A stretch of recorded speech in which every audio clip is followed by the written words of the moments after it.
Hello, my name is Greg Reynolds, and the video you are about to see is how the linesmen and other crew members work and communicate with the chain crew. The first thing I would like to touch on is crew professionalism.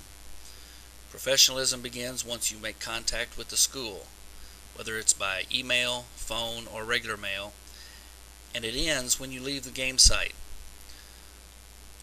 What I will be talking about in this section is the professionalism once you leave the locker room. This is the only chance you have to make a first impression with the people in the stands that have come to watch.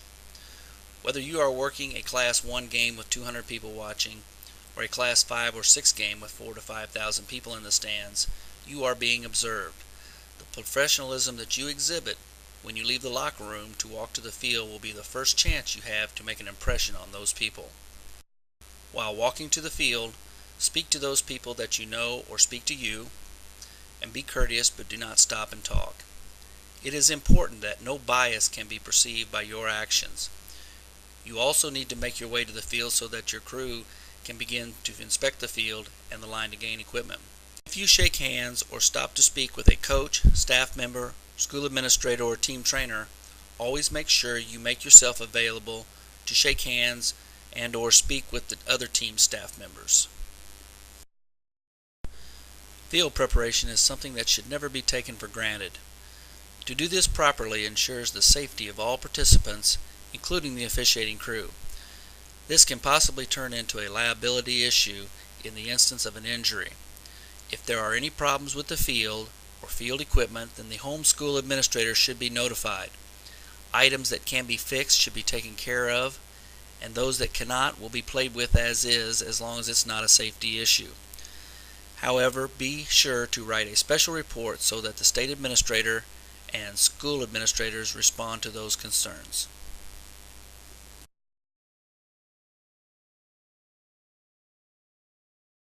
In most cases, the crew will enter the field in the end zone, and this is where the field inspection begins.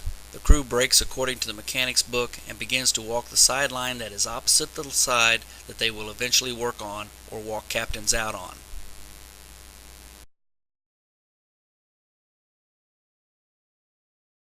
As the officials continue to walk the field, the next focus is the sideline and the yard line markers. This is done so that each official will be aware of any obstacles or problems along the sideline. The yard line markers should be moved far enough away from the sideline so that they will not be tripped over, and the officials need to make themselves aware of the coaches and players' box to see if they are properly marked. If the conditions on the sideline are crowded, then all officials should be aware of this.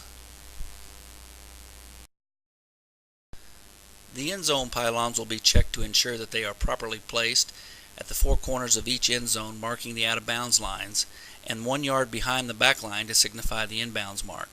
The goalposts should be properly padded and in place and have a proper height. Also, the end zone itself should be checked to ensure that there are no illegal markings in it and advise game management if there is such a case. Each official should examine the end line and the goal line to ensure the color and that there is just one line. If the possibility of any discrepancies, then each crew member will discuss this when they pass in the opposite end zone. The 9-yard marks should be roughly measured to ensure proper distance from the sideline, and the 3-yard extra point line should be measured also by the umpire.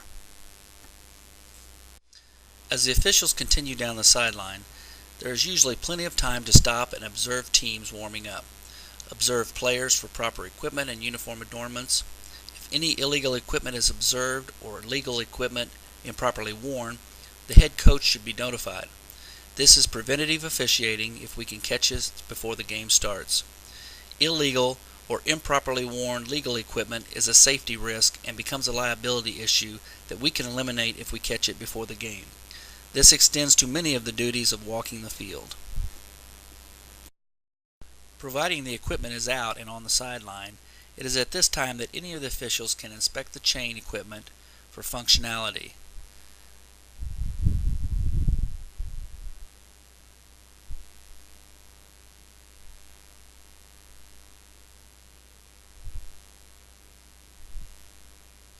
The chains should be stretched to ensure that they are the proper 10-yard requirement from stake to stake, and the ends should be checked for any sharp ends.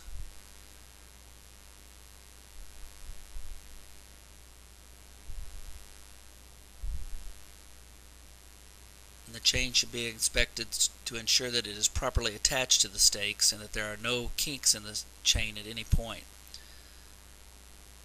It should also be inspected that there is a 5-yard piece of tape on the chain to speed up the game and help with measurements. Once the officials reach the far end zone from where they entered, then all pertinent information should be communicated to all crew members that may have effect over the game. This should not take more than 15 minutes from the time they leave the locker room and should last at least 10 minutes. At this point, the crew should decide if there are any safety-related issues that need to be remedied before the game can begin. Once information has been passed, then the crew members should continue walking to the sideline that they have not walked. It is at this time that the officials will look at the problems that have been pointed out, and the wing official should get the sideline markers where he wants them, since this is going to be his sideline. This should take another 5 to 7 minutes.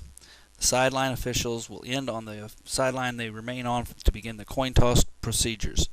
All field preparation duties should be done and the officials ready to watch the teams re-enter the field with 5 minutes before kickoff.